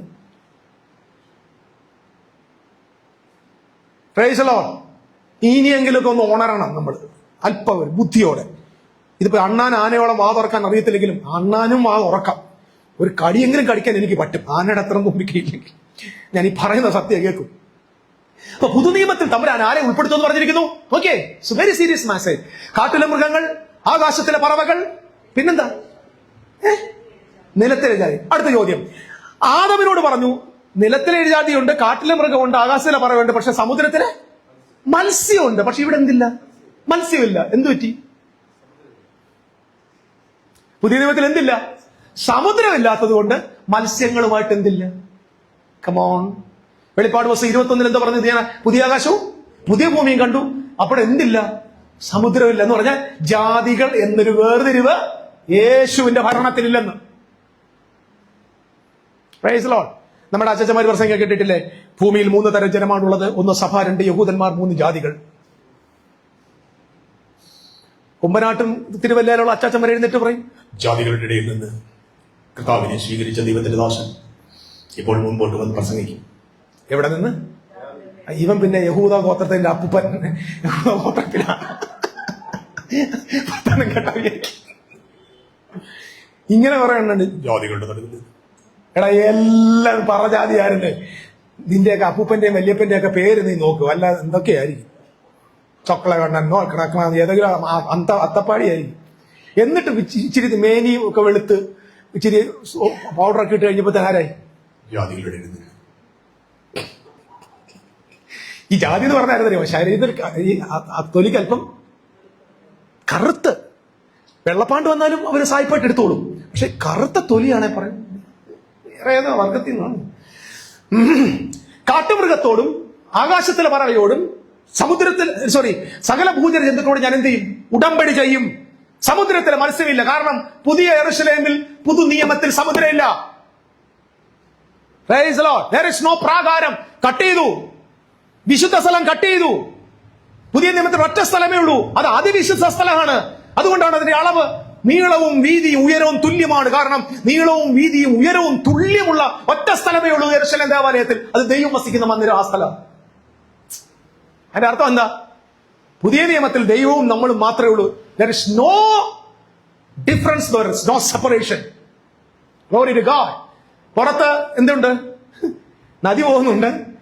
എല്ലാത്തിനും വരാനുള്ള അവസരം ദൈവം കൊടുത്തിരിക്കുന്നു. ഓക്കെ, അപ്പൊ വിടുക. ഇനി അടുത്തൊരു വാക്യത്തിലേക്ക് പോകണം. പെട്ടെന്ന് എടുക്കണേ. ജെറമ്യാവിന്റെ പുസ്തകം 31 അധ്യായത്തിന്റെ 27 വാക്യം. ഒരു 15 മിനിറ്റ് നിർത്തണം എനിക്ക് പെട്ടെന്ന്. ഞാൻ ഇസ്രായേൽ ഗൃഹത്തിലും യഹൂദ ഗൃഹത്തിലും മനുഷ്യരുടെയും മൃഗങ്ങളുടെയും വിത്ത് വിതയ്ക്കുന്ന കാലം വരുമെന്ന് യഹോവയുടെ അരുളപ്പാട്. എന്തോന്ന്? ഞാൻ ഇസ്രായേൽ ഗ്രഹത്തിലും യഹൂദ ഗ്രഹത്തിലും മനുഷ്യരുടെയും. അപ്പൊ അവിടെ മനുഷ്യൻ എന്ന് പറഞ്ഞ ആരാ? ആദമിന്റെ കമ്മ്യൂണിറ്റി ആരാ? ഇസ്രായേൽ ഗ്രഹവും യഹൂദ ഗ്രഹവും. എന്നിട്ട് പറയാം, മനുഷ്യരായ നിങ്ങളുടെ കൂടെ നിങ്ങളുടെ വിത്തെടുത്തതിനെ എവിടെ വിതയ്ക്കും? മനുഷ്യരുടെയും മൃഗങ്ങളുടെയും വിത്ത് വിതയ്ക്കുന്ന കാലം വരും എന്ന് പറഞ്ഞ എന്തുവാ? സീഡ്. അതായത് മൃഗങ്ങളിൽ നിന്നുള്ള സീഡും സങ്കരവർഗം ഉണ്ടാക്കാൻ പോകുന്നു. അല്ല, മനുഷ്യരിലെ സീഡ് എന്ന് പറഞ്ഞാൽ ജാതികളിൽ നിന്നുള്ളവരെയും നിങ്ങളിൽ നിന്നുള്ളവരെയും ഞാൻ എന്ത് ചെയ്യാൻ പോവാ? പുതിയ ഉടമ്പടിക്കകത്ത് കൊണ്ടുവരാൻ പോവാ. ഞാൻ എനിക്ക് ഏറ്റവും കൂടുതൽ കണ്ണു തുറന്നു തന്നൊരു കാര്യം, ഇസ്രായേൽ ഗ്രഹത്തോട് യഹൂദ ഗ്രഹത്തോട് ഉടമ്പടി ചെയ്യുമെന്ന് നമ്മൾ വിചാരിച്ചത്. പക്ഷെ അതിനകത്ത് ആരെക്കൂടെ പിടിച്ചിട്ട്, ഈ കാട്ടുമൃഗങ്ങളെല്ലാം പിടിച്ചിട്ട്, പറവകളെല്ലാം പിടിച്ചിട്ടു, ഇഴജാതികളെ പിടിച്ചിട്ട് പറഞ്ഞു, നിങ്ങളുടെ കൂടെ നിങ്ങളുടെ വിത്തിന്റെ കൂടെ ആ വിത്തും വിതയ്ക്കും. താട്ടുവാരേ അന്ന് ഞാൻ പറിക്കുവാനും പൊടിക്കുവാനും ഇടിക്കുവാനും നശിപ്പിക്കുവാനും കഷ്ടപ്പെടുത്തുവാനും അവരുടെ മേൽ ജാഗരിച്ചിരുന്നത് പോലെ പണിയുവാനും നടുവാനും അവരുടെ മേൽ ജാഗരിച്ചിരിക്കുമെന്ന് യഹോവയുടെ. ഒരു മിനിറ്റ്, പഴയ നിയമത്തിൽ എന്തുവായിരുന്നു പുള്ളിയുടെ പണി? പറിക്കുവാനും പൊളിക്കുവാനും ഇടിക്കുവാനും. അതായി പഴയ നിയമം വായിക്കുമ്പോൾ പുള്ളി ഒന്നി പറിക്കും, അല്ലെ കീറും, അല്ലെ പൊളിക്കും, അല്ലെ ഇളക്കും. അതായത് ഇവർ മര്യാദയ്ക്ക് നടക്കത്തില്ല, എപ്പോഴും ദൈവത്തിന് കോപം. അപ്പം യഹോവ ആരായി മാറി? ഒരു ഭയങ്കര ദുഷ്ടനായി മാറി. ഇത് യഹോവ ദുഷ്ടനായതല്ല, ഈ ഉടമ്പടി അങ്ങനെ ആയതുകൊണ്ട്. ഇവിടെ എഴുതി, പൊളിക്കുവാനും പറിച്ചു കളയുവാനും ഇടിച്ചു കളയുവാനും നശിപ്പിച്ചു കളയുവാനും ഞാൻ അവരുടെ മീതെ ജാഗരിച്ചത് പോലെ. എന്തുവാ? എന്തൊക്കെ പറ? ഉറക്കെ പറ. പണിയുവാനും നടുവാനും. എന്താ ഈ പണിയുവാനും നടുവാനും? ഇത് പൗലോസിനറിയാം. അങ്ങനെ ഈ പുസ്തകമൊക്കെ പഠിച്ചുകൊണ്ട് കൊരിന്ത്യ ലേഖനത്തെ എഴുതി 1 കൊരിന്ത്യർ 3:12 പറഞ്ഞു, ഞങ്ങൾ ദൈവത്തിന്റെ കൂട്ടുവേലക്കാരാണ്, നിങ്ങൾ ദൈവത്തിന്റെ കൃഷിയാണ്, ദൈവത്തിന്റെ ഗ്രഹനിർമ്മാണമാണ്. അപ്പം നടുക എന്ന് പറഞ്ഞാൽ കൃഷി, പണിയുക എന്ന് പറഞ്ഞാൽ ദൈവത്തിന്റെ ഗ്രഹനിർമ്മാണം. Can you follow me? Hallelujah. എന്ന് പറഞ്ഞാൽ ഞാൻ ഇനി പൊളിക്കത്തില്ല, ഞാൻ തകർക്കത്തില്ല, നശിപ്പിക്കത്തില്ല. ഞാൻ അവരെ നടും, ഞാൻ അവരെ നട്ടു വളർത്തിയിട്ട് ഞാൻ അവരെ എന്റെ ഗ്രഹമാക്കി മാറ്റും. ഇത് ദൈവത്തിന്റെ ഗ്രഹനിർമ്മാണമാണ്. ഹല്ലേലൂയ. ഓരോ വിശുദ്ധന്മാരും ദൈവത്തിന്റെ തോട്ടത്തിലെ ആരാണ്? കൃഷി ഇടമാണ്. കൃഷിക്ക് ഉപദേശമല്ല വേണ്ടത്, വെള്ളമാണ് വേണ്ടതില്ലേ? Praise the Lord. രാവിലെ റോസാ ചെടിയുടെ മുമ്പിൽ ചെന്നിട്ട് മര്യാദയ്ക്ക് പൂത്തോണം, മര്യാദയ്ക്ക് പൂത്തു പറയേണ്ട ആവശ്യമില്ല. ഇല്ലടോ, ഇച്ചിരി വെള്ളം ഒഴിച്ചോളൂ, ഇച്ചിരി വളം ഇട്ട് കൊടുറോ. ക്രിസ്തുവിന്റെ സഭ അങ്ങനെ ഉപദേശം, ഡോക്ട്രിൻ ഒന്നും വേണ്ട. യേശുവിനെ അറിയുക, സത്യത്തെ അറിയുക, യേശുവിനെ ഭക്ഷിക്കുക, പരിശുദ്ധാത്മാവിനെ പാനം ചെയ്യുക. നനയ്ക്കാനും വളർത്താനുമുള്ള സ്ഥലമാണ് യേശുവിന്റെ സഭ. അതുകൊണ്ടാണ് ഞാൻ എപ്പോഴും പറഞ്ഞത്, കൂട്ടായ്മകൾ നിങ്ങൾ വളരുന്ന സ്ഥലമാണ്. ഹല്ലേലൂയ. ഓക്കെ, ഇനി അടുത്തത്. ഇപ്പം ഈ താഴോട്ടുള്ള വാക്യങ്ങൾ 1-2 വാക്യം ഒന്ന് വായിച്ചു. 29 വാക്യം. അപ്പന്മാർ പച്ചമുന്തിരിങ്ങ തിന്നു മക്കളുടെ പല്ല് പൊളിച്ചു എന്ന് പറയും. എന്റെ അർത്ഥം എന്താ? ഇനി ജനറേഷണൽ കഴ്സ്. ഉറക്കെ പറ. ഇത് ഓൺലൈനിൽ കേൾക്കുന്ന പ്രിയപ്പെട്ടവരുടെ ജനറേഷണൽ കഴ്സ് ഒന്നില്ല. അങ്ങനെ പാരമ്പര്യ ശാപം ഉണ്ടെന്ന് പറയുകയും അങ്ങനെ പഠിപ്പിക്കുകയും ചെയ്യുന്ന മുഴു പിശാചുക്കളാണ്. നിങ്ങൾ ആദ്യം ഞാൻ പറഞ്ഞത്. അപ്പൻ പച്ചമുന്തിരിങ്ങ തിന്ന മക്കളുടെ പല്ല് പുളിക്കുമെന്ന് പറയൂല. അതിന്റെ അർത്ഥം എന്താ? ഒരു ശാപവും അപ്പന്റെ വായിൽ നിന്നോട്ട് എന്തുകൊണ്ടാ വരാത്തെന്നറിയാമോ? ഇടയ്ക്ക് വെച്ച് വേറൊരു അപ്പന്റെ വായിൽ ഒരു പുളിച്ച മുന്തിരി കയറി കുരിശിൽ വെച്ച്.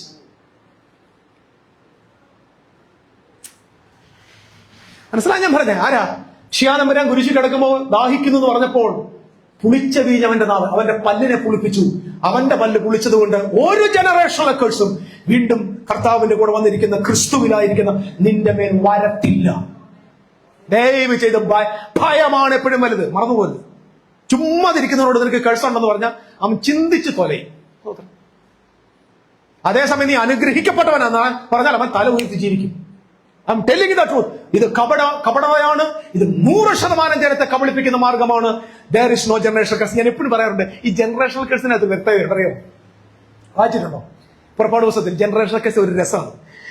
അപ്പൻ തെറ്റ് ചെയ്യുന്നു, അതെടുത്ത് ആരോട് ചോദിക്കുന്ന പറഞ്ഞേക്കുന്നത്? മക്കളോട് ചോദിക്കും. പുറപ്പാട് ദിവസത്തിലെ മക്കളോട് ചോദിക്കും. ഈ മക്കൾ തെറ്റ് ചെയ്തില്ലെങ്കിലും ചുമ്മാ ഇരിക്കുന്നതിനെ കൊടുക്കാൻ പറ്റൂ? ആ കെഴ്സെടുത്ത് എങ്ങോട്ടിടും? അപ്പുറത്തിടും. അത് കഴിഞ്ഞിട്ടോ അപ്പുറത്തിടും. ഇപ്പം സത്യം പറഞ്ഞാൽ മര്യാദയ്ക്ക് തമ്പുരാന്റെ കൂടെ നടന്നാൽ കെഴ്സ് എങ്ങനെ ചെയ്തോണ്ടിരിക്കും? ഇങ്ങനെ പോയിക്കൊണ്ടേയിരിക്കും. അവസാനം ഈ തലമുറയിൽ അവസാനത്തെ ആള് വരും. അതായത് ഈ കമ്മ്യൂണിറ്റിയിലെ ഈ ആദാമ്യ തലമുറയുടെ അവസാനത്തെ ആൾ ആരാണ്? ക്രിസ്തുവാ. ക്രിസ്തുവിന് ആരില്ല? ഭാര്യയും പിള്ളാരും ഇല്ല. Is the last man. അപ്പൊ കെഴ്സ് മൊത്തം എവിടെ വരും? ക്രിസ്തുവിൽ വരും. ആ ക്രിസ്തു ആ ശാപത്തെ ചുമന്നോട് കുരിശിൽ മരിക്കും. സോ ജനറേഷണൽ കെഴ്സ് എവിടെ കൊണ്ട് അവസാനിക്കുക? ക്രൈസ്റ്റ് അവസാനിക്കുക. അവൻ നമ്മെ അനുഗ്രഹിക്കാൻ വേണ്ടി ശാപമായി തീർന്നു എന്ന മഹാസത്യം. ഓക്കെ, അവിടെ വിടുക. അപ്പം ആരോടൊക്കെ ചേർന്നാണ് ചെയ്യാൻ പോകുന്നത്? കാട്ടുമൃഗങ്ങള് മനുഷ്യരുടെയും മൃഗത്തിന്റെയും എന്താ വിത്ത് വിതയ്ക്കുന്ന കാലം വരും. അതിന്റെ അർത്ഥം എന്താണ്? ഇനി ഞാന് വിതയ്ക്കാൻ പോകുന്ന വിത്തിൽ ആരൊക്കെയുണ്ട്? നിങ്ങൾ ആദാമി കുലമുണ്ട്. നിങ്ങളുടെ അടിമകളെ പോലെ സെക്കൻഡ് സിറ്റിസൺ ആയിട്ടിരുന്ന കാട്ടുമൃഗങ്ങളും ഇടജന്തുക്കളും എല്ലാം ഉണ്ട്. ഒരു ഹല്ലേലൂയ. ഓക്കെ, ഇനി ഇത് ഇത്ര നിങ്ങൾക്ക് മനസ്സിലായി. കൂടുതൽ വാക്യങ്ങളൊന്നും എടുക്കുന്നില്ല. ഒരു കൊച്ചുകാരുടെ പുറമെ തെളിയും. എടുക്കുക അപ്പോസ്തല പ്രവൃത്തി 9-ാമത്തെ അധ്യായം, acts chapter 9. Glory to God. Hallelujah. Acts chapter 9. ദമസ്കോസിൽ അവൻ ഒരു ദർശനം കാണുന്നു. 9 മുതൽ വാക്യങ്ങൾ പോട്ടെ, അതല്ല,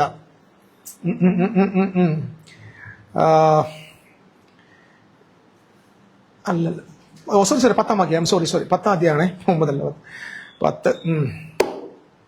അതിന്റെ 10-ാം വാക്യം ഒന്ന് വായിച്ചേ. അവൻ വളരെ ഭക്ഷിക്കുവാൻ ആഗ്രഹിച്ചു. അവർ ഒരുക്കുമ്പോഴേക്ക് അവനൊരു വിവശത വന്നു. ആകാശം തുറന്നിരിക്കുന്നതും കണ്ടു. വലിയൊരു തുപ്പട്ടി പോലെ 4 കോണം കെട്ടിയിട്ട് ഭൂമിയിലേക്ക് ഇറക്കി വിട്ട ഒരു പാത്രം വരുന്നതും അവൻ കണ്ടു. അതിൽ ഭൂമിയിലെ സകലവിധ നാൽക്കാലിയും ഇഴജാതിയും ആകാശത്തിലെ പറവയും ഉണ്ടായിരുന്നു. മീനില്ല, മീനൊന്നുമില്ല. ആകാശത്തിലെ പറവജാതി, ഭൂമിയിൽ സഞ്ചരിക്കുന്ന ജന്തുക്കൾ, ഇടജാതി ഉണ്ടായിരുന്നു. ഇതാർക്ക് കൊടുത്ത അധികാരോ?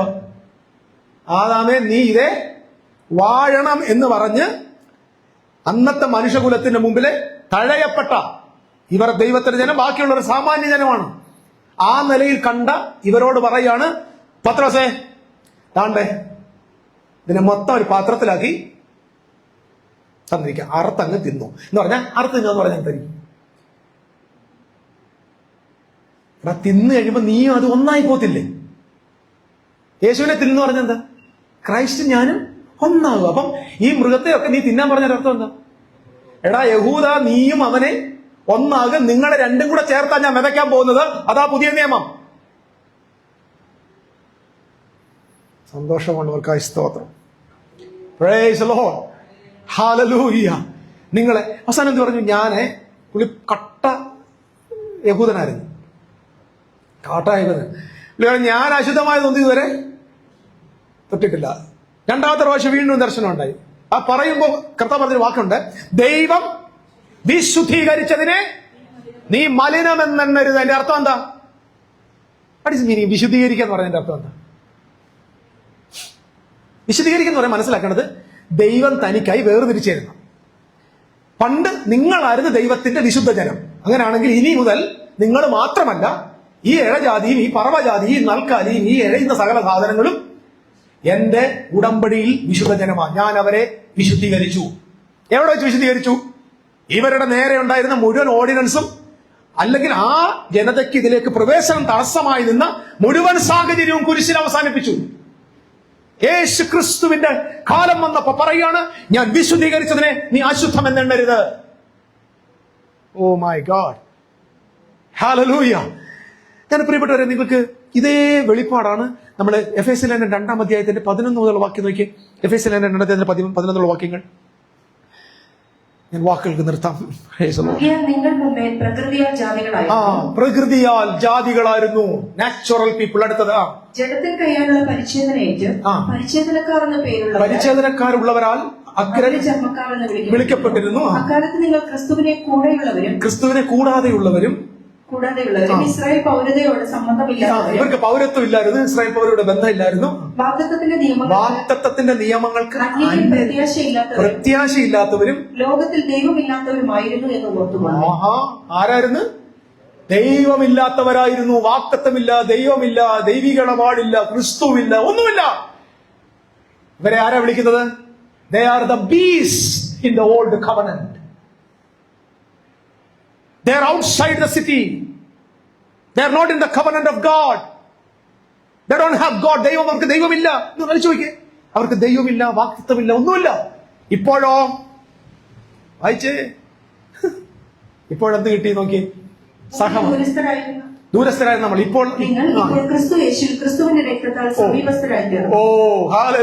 ക്രിസ്തുവിന്റെ രക്തത്താൽ സമീപസ്ഥരായി തീർന്നു എന്ന് പറഞ്ഞാൽ എന്തോ ഇതിനെ വലിച്ചെടുത്തത്? The power of the blood is attracted, attached them. യേശുവിന്റെ രക്തം അവരെ അറ്റാച്ച് ചെയ്തു. അവരുടെ മേലും ദൈവത്തിന്റെ ജീവൻ വ്യാപരിച്ചു. അടുത്തത് സമാധാനം ഇരുപക്ഷത്തെ ഒന്നാക്കി. ചട്ടങ്ങളും കൽപ്പനകളുമായ ന്യായപ്രമാണം എന്ന ശത്രുത്വം. എന്റെ പൊന്ന സഹോദരങ്ങളെ, ഈ ബന്ധത്തെ നശിപ്പിക്കുന്നത് എന്താ? ചട്ടങ്ങളും പ്രമാണങ്ങളും എന്ന ശത്രുത്വം. ഈ ശത്രുത്വം കളയാതെ ഒന്നാക്കാൻ പറ്റത്തില്ല. അതുകൊണ്ടാണ് ഞാൻ പറഞ്ഞത്, ഓർഡിനൻസ് കീറിക്കളഞ്ഞത് ദൈവത്തിന് ഈ കാട്ടുമൃഗങ്ങളോട് ഉടമ്പടി ചെയ്യണം.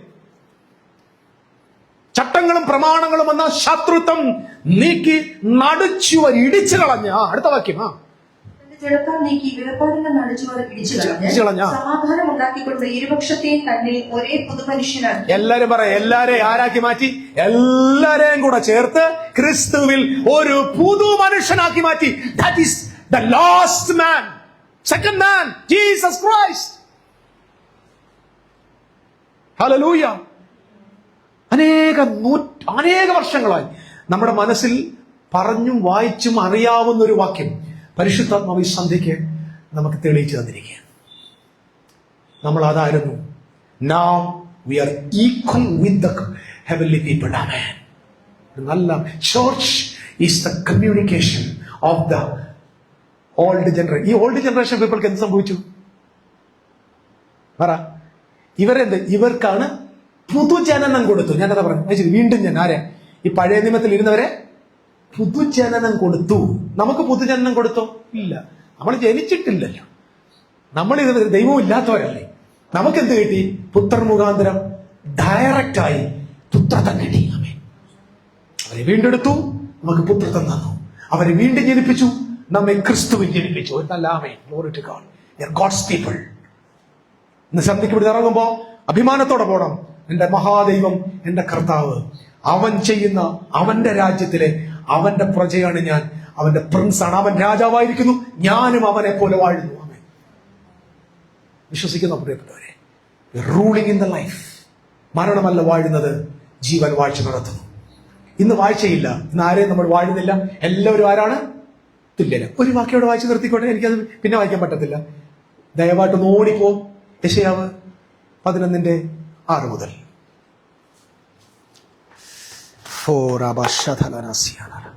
ചെന്നായി കുഞ്ഞാടിനോടുകൂടെ പാർക്കും, പുള്ളിപ്പുലി കോലാട്ടുകുട്ടിയോടുകൂടെ. ചെന്നായുടെ ജോലി നേരത്തെ എന്തായിരുന്നു? കുഞ്ഞാടിനെ തിന്നായിരുന്നു. ഇപ്പം ചെന്നായും കുഞ്ഞാടിയും കൂടെ ഒരുമിച്ച് പാർക്കും.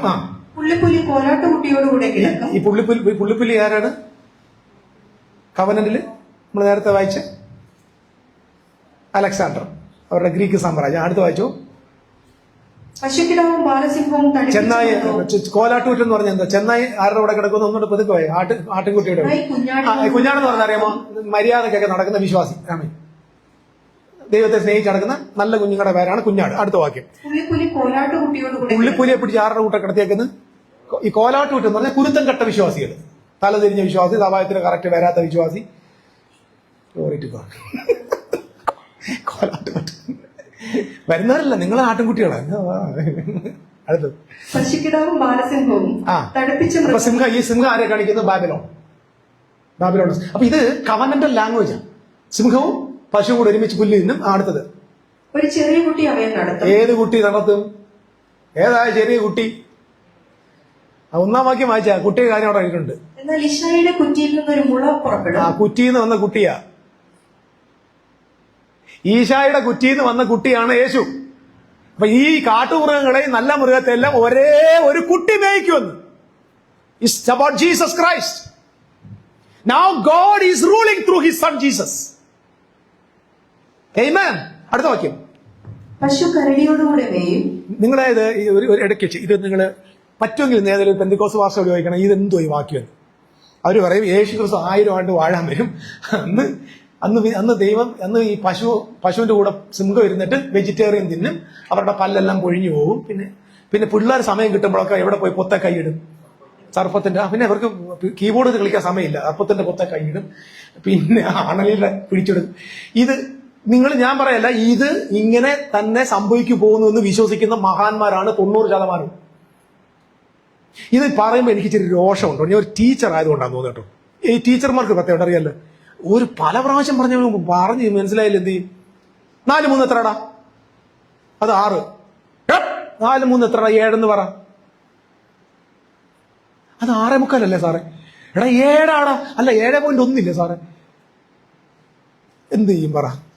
ഒന്നീ ചോക്കെടുത്ത് അവന് എറി. ഇപ്പൊ വടിയെടുക്കാൻ പറ്റാത്തതുകൊണ്ട് ഡസ്റ്റർ എടുത്ത് ഇല്ലേ?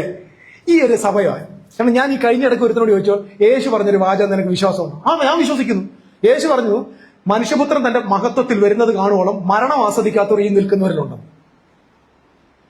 ഞാൻ പറയാ അതുണ്ടല്ലോ. ഞാൻ മരണം ആസ്വദിച്ചിട്ടില്ലല്ലോ.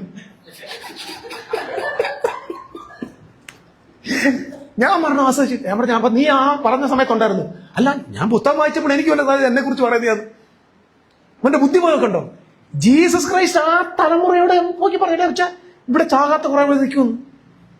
ഇത് വിശ്വസിക്കുന്നില്ല. ഞങ്ങൾ full ഗോസ്പലാ. They don't believe in the word of God. കാരണം ബൈബിളിന്റെ തെറ്റല്ല, ബൈബിളിനെ വിശ്വസിക്കാത്തവരാണ് 90% ക്രിസ്ത്യാനികളും. അവർക്ക് വിശ്വാസമില്ല. ആമേൻ. യേശു പറഞ്ഞൊരു വാക്കുണ്ട്, ഇതൊക്കെ സംഭവിക്കുവോളം ഈ തലമുറ ഒഴിഞ്ഞു പോകത്തില്ല. മത്തായി 24 മത്തായി 24 വായിക്കുന്നതിന് മുമ്പ് മത്തായി 1 അധ്യായം വായിക്കണം. അവിടെ എത്ര തലമുറയുണ്ട്? 42 തലമുറയുണ്ട് അല്ലേ? അപ്പൊ ഒരാളുടെ കാലയളവാ തലമുറയെങ്കിൽ 2000 വർഷം ഉണ്ടോ ഒരു തലമുറയ്ക്ക്? ആ വർഷം ആ കാലത്ത് they don't believe that. believers ശ്രദ്ധിക്കൂ, നീ ഇങ്ങനെ അവിശ്വാസമുള്ള 1000 പേർ നമുക്ക് വേണ്ട. സത്യം അറിയുന്ന ഒറ്റയ്ക്ക് നിന്നാലും വേണ്ടില്ല, ട്രൂത്തിന് വേണ്ടി നിന്ന് അഭിമാനത്തോടെ പോയി സിംഹാസനത്തിന് മുമ്പിൽ നിൽക്കാതെ നമ്മൾ ഏൽപ്പിച്ച വേല തയ്ച്ചെന്ന് പറഞ്ഞു. ഭോഷ്കനെ എന്തിനാണ് നമ്മൾ പ്രോത്സാഹിപ്പിക്കുന്നത്? ആമേൻ. അപ്പം ഞാൻ മരിച്ചിട്ടില്ലെന്ന് ഞാൻ സല്യൂട്ട് ചെയ്ത് പറഞ്ഞു, മതി പോകുന്നു പറഞ്ഞു. Praise the Lord. അപ്പം സിംഹവും കുട്ടിയൊക്കെ എങ്ങനെ വരുന്നത് ഇപ്പൊ നോക്കിയേ. ഒന്നുകൂടെ പറഞ്ഞു നിർത്താൻ പോന്നെ. പണ്ട് ഇസ്രായേൽ മക്കളെ എവിടെ പാർപ്പിച്ചു? ലാൻഡിൽ പാർപ്പിച്ചു, ഗാർഡനിൽ പാർപ്പിച്ചു. കാട്ടുമൃഗങ്ങളൊക്കെ എവിടെ ആയിരുന്നു? പുറത്തായിരുന്നു. ഇപ്പൊ തമ്പുരാൻ എന്താ പറഞ്ഞു? ഇനി രണ്ടുപേരും തമ്മിൽ മാറ്റി പാർപ്പിക്കുന്നില്ല, ചെന്നായും ആട്ടുകുട്ടിയെല്ലാം ഒരുമിച്ചിരുന്ന് ജീവിച്ചോട്ടെ എന്ന് പറഞ്ഞാൽ എന്നെ ഇഷ്ടപ്പെടുന്ന മക്കളും എന്നെ ഇഷ്ടപ്പെടാത്തവരും ഒരുമിച്ചിരുന്ന് ഹോട്ടലിൽ ഫുഡ് കഴിക്കട്ടെ, ഒരേ ബസ്സിൽ യാത്ര ചെയ്യട്ടെ, ഒരേ വാഹനത്തിൽ സഞ്ചരിക്കട്ടെ, ഒരേ ഓഫീസിൽ ജോലി ചെയ്യട്ടെ. മനസ്സിലായി ഞാൻ പറഞ്ഞിരുന്നേ? ഇന്ന് ഇതിനെ ഭരിച്ചോണ്ടിരിക്കുന്ന ആരാ? അത്യുന്നതനായവന്റെ പുത്രൻ ഒരു ചെറിയ കുട്ടിയെ വരെ മേയിച്ചോണ്ടിരിക്കുക. അനങ്ങാൻ സമ്മതിക്കത്തില്ല. The children of God should know that God now this is a new covenant. Amen. It's a new covenant. നമ്മുടെ ഇടയിൽ ഇപ്പൊ നമ്മുടെ അയൽവക്കത്തുള്ളവരെ കാണുമ്പോൾ നമ്മൾ കുറുകുറുക്കല്ലേ? അട്ടുകുട്ടി ചെന്നായുടെ അടുത്താ താമസിക്കുന്നത്. പക്ഷെ നിന്റെ മുഖം കൊണ്ട് അവരെ മാറ്റണം. നിങ്ങൾക്കറിയാം, ഇന്ന് ലോകത്തിന് വൻപൻ മാറ്റങ്ങളെ വ്യക്തികൾ വരുന്നേ. എന്താണെന്നറിയുമോ? ക്രിസ്തുവിന്റെ ഇമേജ് ഉള്ള വിശുദ്ധന്മാരിൽ നിന്ന് ആ റിഫ്ലക്ഷൻ ആളുകളെ മാറ്റിക്കൊണ്ടിരിക്കുന്നു. മനസ്സിലായുള്ളവരായി ആൾ മാറുന്നു, ഒരു സൈഡിൽ കരുതുന്നവരായി മാറുന്നു. ദൈവമക്കൾ പോലും ചെയ്യാത്ത കാര്യം അവർ ചെയ്യുന്നു. എന്ത് കാരണം? Just because Jesus Christ is ruling today. Amen. ഒരു ചോദ്യം കൂടെ ചോദിച്ച് ഞാൻ തന്നെ മറുപടിയും പറഞ്ഞ് അവസാനിപ്പിക്കാം. എത്ര കാലം കർത്താവ് വാഴും? കർത്താവ് എത്ര കാലം വാഴും? Glory to God. യെശയ്യാ 9:6 വായിച്ച് നമുക്ക് യാത്ര പറയാം. 9:6. നമുക്കൊരു ശിശു ജനിച്ചിരിക്കുന്നു, നമുക്കൊരു മകൻ നൽകപ്പെട്ടിരിക്കുന്നു, ആധിപത്യം അവന്റെ തോളിലിരിക്കും. അവന് അത്ഭുത മന്ത്രി, വീരനാം ദൈവം, നിത്യപിതാവ് സമാധാന പ്രഭു എന്ന പേര് വിളിക്കപ്പെടും. അടുത്തത് അവന്റെ ആധിപത്യത്തിന്റെ വർധനയ്ക്കും സമാധാനത്തിനും അവസാനം ഒരു മിനിറ്റ്. അവന്റെ ആധിപത്യത്തിന്റെ വർധനയ്ക്കും സമാധാനത്തിനും ഒരിക്കലും, സത്യമാണോ? ഇപ്പൊ യേശു റൂളിങ് അതില്ലേ അവസാനിക്കുമോ? അതോ ഇടയ്ക്ക് ആന്റി ക്രൈസ്റ്റിന് കൊടുക്കുവോ? ഇടയ്ക്ക് അന്തിക്രിസ്തു അടിച്ചോണ്ട് പോവോ? അതോ സഭ അടിച്ചോണ്ട് പോകേണ്ടി വരുമോ? ഇല്ല. അവന്റെ ആധിപത്യം തുടങ്ങിയിട്ട് ഇപ്പൊ എത്ര ആളായി? 70 മുതൽ തുടങ്ങിയതാ, ഇന്നും സ്റ്റിൽ ടുഡേ ഇസ് ഗ്രോയിങ്. അവന്റെ ആധിപത്യത്തിന് സമാധാനത്തിന് അവസാനം ഉണ്ട്. അതിൽ അടുത്ത വാക്യം, ദാവീദിന്റെ സിംഹാസനത്തിലും അവന്റെ രാജ്യത്വത്തിലും ഇന്നു മുതൽ എന്നേക്കും അവൻ അതിനെ ന്യായത്തോടും നീതിയോടും കൂടെ സ്ഥാപിച്ചു നിലനിർത്തും എന്ന് പറഞ്ഞാൽ യേശുക്രിസ്തുവിന്റെ രാജ്യത്തിന് അവസാനമില്ല. അപ്പൊ നമ്മൾ ഇരിക്കുന്നത് ഏത് ലോകത്താണ്? അവസാനമില്ലാത്ത ദൈവിക ഉടമ്പടിയിലാണ്. ഹല്ലേലൂയ. ദൈവം തന്റെ സഭയും ഭൂമി ഉള്ളിടത്തോളം കാണും. We do not know what is that. അടുത്ത 1,00,000 വർഷം കഴിഞ്ഞുള്ള നമുക്കറിയത്തില്ല. പക്ഷേ God's church will be here. There will be no antichrist or uncle Christ. Maybe some Ammavan Christ will come.